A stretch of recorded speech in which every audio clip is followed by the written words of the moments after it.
आज आपण सोडवणार आहोत इरा सेशन 39। सगळ्यात पहिले आपल्याला सेशनचा परिचय पाहायचा आहे। त्यानंतर इथे ऑफिस स्किल्स मध्ये या। ऑफिस स्किल्स मध्ये आल्यानंतर यामध्ये जेवढे काही ऑरेंज कलर मध्ये व्हिडिओ असेल ते संपूर्ण पाहून घ्या। ते व्हिडिओ पाहिल्यानंतर आपल्याला इथे नॉलेज चेकचे प्रश्न सोडवायचे आहेत, तर नॉलेज चेकवर यायचं आहे। त्यानंतर इथून नॉलेज चेकवर क्लिक करा आणि इथून स्टार्ट वर क्लिक करायचं आहे। तर अशा प्रकारे आपलं नॉलेज चेक सुरुवात झालेली आहे। यामध्ये आपल्याला एकच नॉलेज चेक दिलेला आहे आणि त्यामध्ये 2 प्रश्न आहे। तर पहिला प्रश्न, जेव्हा तुम्ही एखाद्या स्लाइडमध्ये टेक्स्ट बॉक्स किंवा चित्र इन्सर्ट करता तेव्हा प्रेझेंटेशनच्या उजव्या बाजूस एक टॅब किंवा पेन ओपन होते, त्याला काय म्हणत आहे? तर त्याला आपण डिझायनर टॅब किंवा पेन म्हटले जाते। त्यानंतर 7 नेक्स्ट करा। तुमची मैत्रीण इतिहासाची शिक्षिका आहे, हा तिचा पहिला जॉब असल्यामुळे तिला कसे शिकवावे किंवा पुढला क्लास कसा प्लॅन करावा याबाबतीत तुमची मदत हवी आहे, तर तुम्ही तिला काय सुचवाल म्हणत आहे? तर याचं उत्तर लेसन प्लॅन किंवा प्लॅनर तयार करण्यास सांगितले जाते, तर हे त्याचं उत्तर आहे। त्यानंतर 7 नेक्स्ट वर क्लिक करा। येस बटनावर क्लिक करायचं आहे। तर अशा प्रकारे आपलं पहिलं नॉलेज चेक सोडवणं झालेलं आहे आणि या ठिकाणी आपला स्कोर पूर्णपैकी पूर्ण इथं आलेला आहे। त्यानंतर नॉलेज चेक झाल्यानंतर बघा आपल्याला त्यानंतर सोडवायचं आहे सिम्युलेशन्स क्वेश्चन्स। तर सिम्युलेशन्सवर क्लिक करा आणि इथून स्टार्ट करायचं आहे। यामध्ये 2 प्रश्न दिलेले आहेत सिम्युलेशनचे, तर इथून स्टार्ट करा। पॉवर पॉईंट वापरकर्त्यांना आणखी अनेक थीम प्रदान करते आणि तुम्हाला आवडणारी थीम तुम्ही निवडू शकता। आता दिलेल्या सादरीकरणावर मॉडिसन थीम लागू करा म्हणत आहे। तर मॉडिसन थीम लागू करण्यासाठी डिझाईन टॅबवर जायचं आहे। त्यानंतर इथून मोर वर जा। मोर वर गेल्यानंतर या ठिकाणी मॉडिसन थीम दिलेला आहे, तर याच्यावर क्लिक करा अशा प्रकारे आणि त्यानंतर आपलं उत्तर सबमिट होऊ द्यायचं आहे। त्यानंतर नेक्स्ट क्वेश्चन लावायचा इथून। वाचने, फॉन्ट, आकार आणि रंग वाचकाचे लक्ष वेधून घेतात। आता तुम्ही प्रेझेंटेशनवर काम करत आहात आणि तुम्हाला व्हॉट आर वर्ल्ड मॅप्स या निवडलेल्या मजकुराचा फॉन्ट आकार बदलायचा आहे आणि तो किती करा म्हणत आहे? 51 करा म्हणत आहे। तर त्यासाठी इथे साईज मध्ये जायचं आहे। साईज मध्ये जा आणि ज्यातून आपल्याला 51 साईज इथे घ्यायची आहे। त्यानंतर ओके बटनावर क्लिक करा। त्यानंतर सर्व सोडवणं झाल्यानंतर एंड एक्झामवर इथे क्लिक करायचं आहे।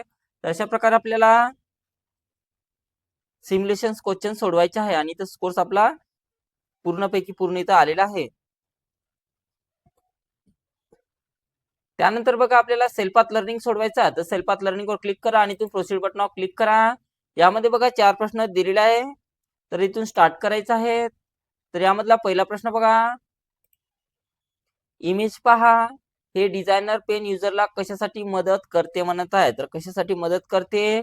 तर हे फीचर तुम्हाला तुमच्या स्लाइड स्मार्टली कस्टमाइज आणि डिझाईन करण्यास मदत करते, हे त्याचं उत्तर आहे। त्यानंतर 7 नेक्स्ट वर क्लिक करा, बरोबर आलेला आहे। नेक्स्ट करायचा आहे। इथून खालीलपैकी कोणता ऑप्शन तुम्हाला तुमच्या प्रेझेंटेशन मध्ये निवडलेल्या टेक्स्टचा फॉन्ट आकार वाढवण्यास मदत करेल म्हणत आहे?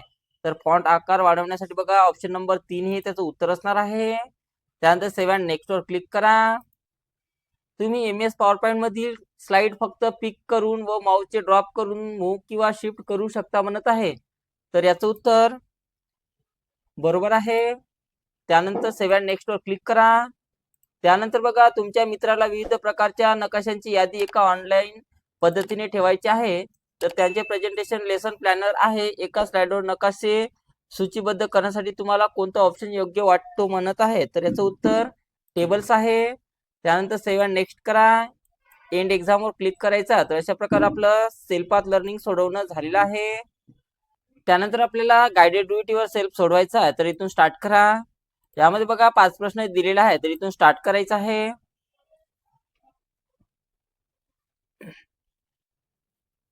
तर पहिला प्रश्न पहा, दाखवण्यात आलेल्या प्रेझेंटेशन मध्ये स्लाइड क्रमांक 3 मध्ये दिलेले टेबल सिलेक्ट करा म्हणत आहे। त्यानंतर तुमच्या आवडीची टेबल स्टाईल कोणती अप्लाय करायची आहे? त्यानंतर त्याचा सेलचा शेडिंग कलर रेड करण्यासाठी खालील पद्धतीचा वापर करा म्हटलेला आहे। तर त्यासाठी आपल्याला स्लाइड क्रमांक 3 मध्ये जा। स्लाइड क्रमांक 3 मध्ये जायचं आहे। या टेबलला इथून अशा प्रकारे सिलेक्शन करा। त्यानंतर डिझाईन टॅब मध्ये जा आणि कोणती याच्यातली स्टाईल्स आपल्याला त्याला अप्लाय करायची आहे, तर कोणती एक स्टाईल दिली मी। त्यानंतर शेडिंग कलर मध्ये जायचं आहे आणि त्याचा कलर कोणता करायचा आहे? रेड सांगितलेला आहे, तर यातून त्याला रेड करा अशा प्रकारे आणि त्यानंतर आपलं उत्तर सबमिट करा। नेक्स्ट क्वेश्चन लावायचं इथून। दिलेल्या प्रेझेंटेशन मध्ये तुमच्या डेस्कटॉप मधून तुमच्या आवडीचे पिक्चर इन्सर्ट करण्यासाठी insert tab images group picture याचा वापर करा म्हणत आहे. तर यासाठी बघा आपल्याला काय करायचं आहे, इन्सर्ट टॅबवर जा, पिक्चर्स वर जायचं आहे. त्यानंतर याच्यातून आपल्याला कोणता एक पिक्चर घेण्यासाठी पिक्चरवर क्लिक करायचं आहे. कोणत्याही एका पिक्चरला क्लिक करा अशा प्रकारे आणि त्यानंतर इन्सर्ट बटनावर क्लिक करायचं आहे. तर इथे एक पिक्चर आलेला आहे आणि त्यानंतर आपलं उत्तर सबमिट करा.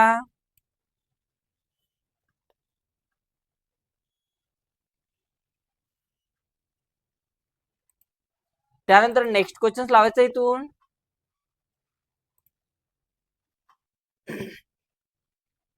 दिलेल्या प्रेझेंटेशन मध्ये ब्लँक स्लाइड इन्सर्ट करण्यासाठी इन्सर्ट टॅब न्यू स्लाइड याचा वापर करा म्हणत आहे.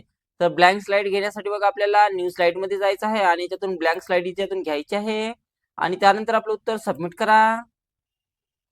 त्यानंतर नेक्स्ट क्वेश्चन लावायचं इथून.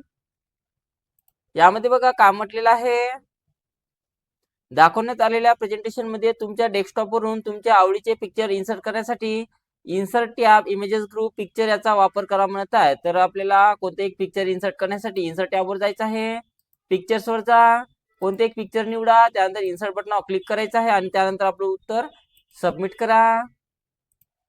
त्यानंतर शेवटचा प्रश्न बघा,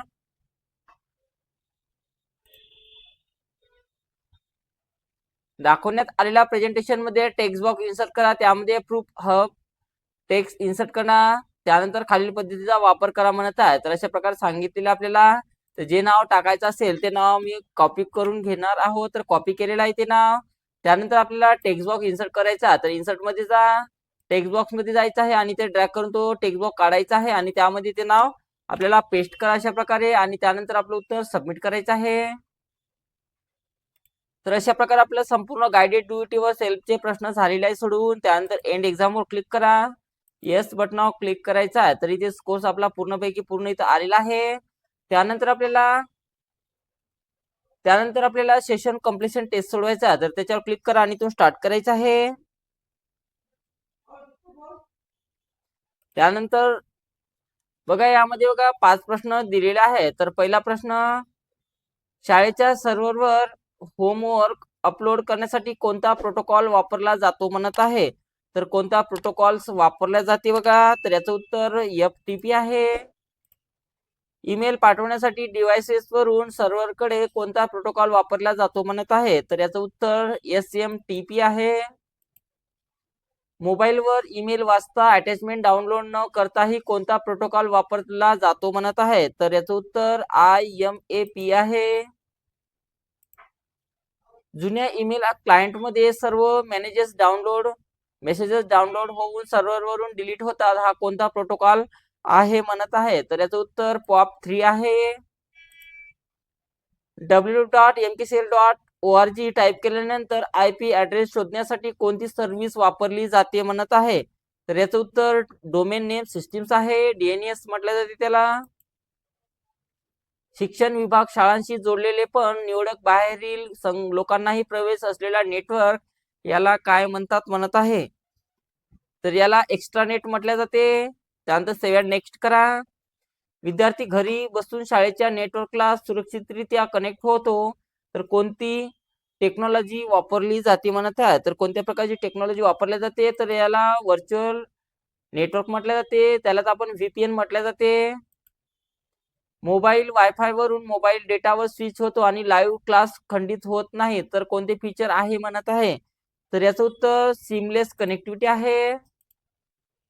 बँकेच्या वेबसाईटला लॉक आयकॉन दिसतो, याचा अर्थ काय आहे म्हणत आहे. तर ही साईट सुरक्षित आहे.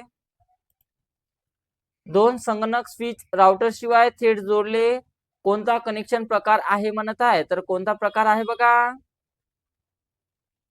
तर याचं उत्तर पीअर टू पीअर आहे. त्यानंतर सेव्ह अँड नेक्स्ट करा, येस बटनावर क्लिक करायचं आहे. तर अशा प्रकारे आपलं सेशन एंड टेस्ट कम्प्लिशन सोडवणं झालेलं आहे आणि आपला इथे स्कोर्स पूर्ण आलेला आहे. तर अशा प्रकारे आपल्याला इरा सेशन 39 कंप्लीट सोडवायचा आहे.